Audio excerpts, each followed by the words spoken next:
Kũrũmĩrĩra kuongerereka kwa mĩgomo mathukuru-inĩ ĩrĩa ĩrehete wanangi na ikuũ, Mĩnĩsta wa gĩthomo Mĩgomo augĩte mathomo matigũtharara tamu ya kerĩ na no megũthiĩ na mbere ũrĩa marabangĩirwo.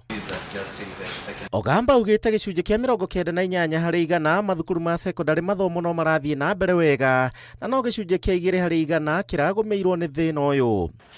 We have so far received reports of unrest affecting 204 senior schools across the country.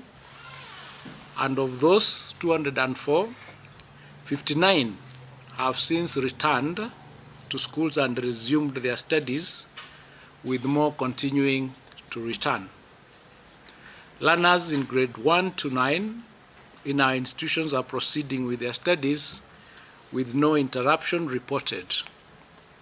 As it were, therefore, our basic education system is running smoothly except for the disruption in the boarding senior schools that are mentioned.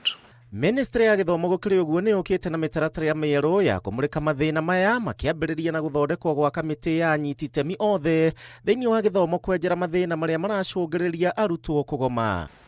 We shall be forming a multi-stakeholder team to review the causes of unrest and make recommendations on strategies for stemming this challenge.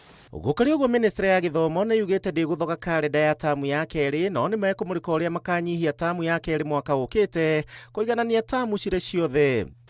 The midterm break for the second term of the 2026 school year will take place as scheduled from the 24th of June 2026 to the 28th of June. Mĩtugo ĩtarĩ mĩrũngĩrĩru, ũhũthĩri wa ndawa na icera rĩũru kũrĩ arutwo nĩ imwe cia itũmi cia mĩgomo gĩko gĩa ica ikuhĩ thukuru-inĩ wa utumishi gĩgĩtiga arutwo 16 matete mĩoyo yao. This is not a one solution fits all, because the reasons that lead to the students going on strike or showing unrest are various. Some it is pressure, some it's copycat, some it's peer pressure, some is exams, some is poor conditions in institutions. It is not one thing that has caused this. Handũ-inĩ ha Inooro TV, njĩtagwo Gĩcimo Joseph.